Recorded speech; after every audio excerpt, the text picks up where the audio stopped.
O século XXI começa com uma tragédia, com o ataque às Torres Gêmeas. Ele gerou um medo muito grande. Depois nós tivemos 4, 5 pandemias, das quais essa é a mais grave, mas é apenas a mais recente. E nós tivemos também a grande crise econômica de 2008, que não chegou ao tamanho da crise de 1929, mas que trouxe problemas muito sérios, e ainda tivemos depois a vitória do Brexit pela manipulação e pela mentira, do Trump pela manipulação e pela mentira, e de outros governantes também pela manipulação e pela mentira.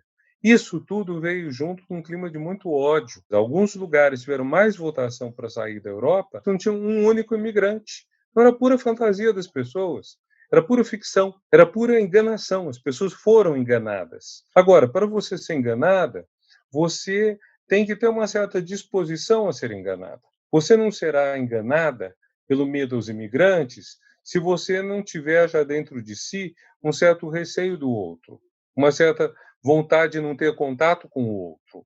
Então não é tão inocente você ser enganado.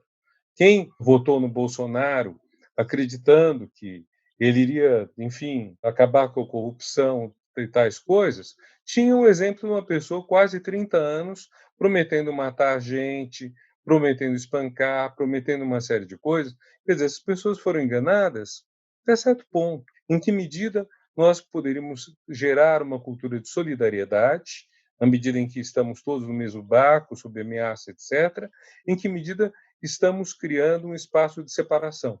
A União Europeia é o grande exemplo disso. Pela primeira vez na história da Europa, houve quase 80 anos sem guerra. Não houve nenhuma guerra entre os membros da União Europeia. Isso é maravilhoso, sem contar que essas pessoas começaram a poder migrar, poder residir nos 27, 28 países que fazem a União Europeia sem pedir licença para ninguém, em alguns casos poder votar nas eleições, pelo menos municipais. Houve uma aproximação incrível, tanto que inspirou vagamente o Mercosul. E aí o que acontece quando você tem a pandemia?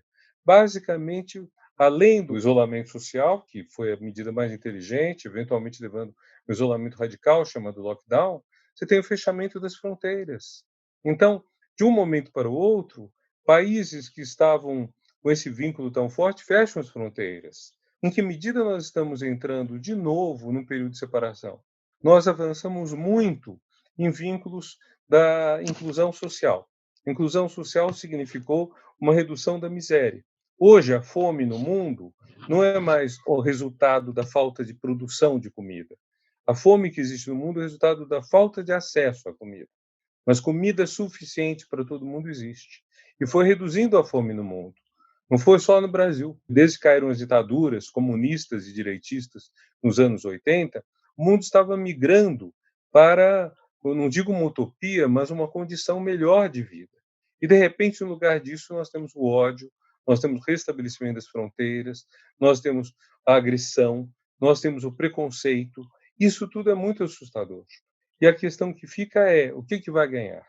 Nós teremos chegado ao máximo de utopia que era possível. Estamos regredindo rumo a uma distopia, ou nós estamos diante de um parêntese e, nesse período, talvez pessoas mais conservadoras, mais arcaicas, pessoas que têm preconceito contra a igualdade de mulher, contra a igualdade de etnia, contra a liberdade sexual, contra a identidade de gênero, essas pessoas estão fazendo seu canto do cisne antes de serem superadas e retomarmos o caminho da liberdade, da igualdade e da fraternidade. Qual vai ser a nossa ação nisso tudo? Mas isso não é tão trivial, porque surge o medo. E o medo é a anticâmara do ódio. Quando você tem medo, você tem uma pandemia e tem medo, o que acontece? Aconteceu aqui, aconteceu no México.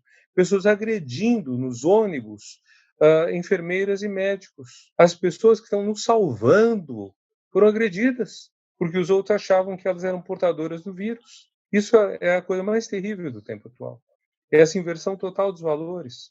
Odiar quem te ajuda, cuspir na mão que te afaga.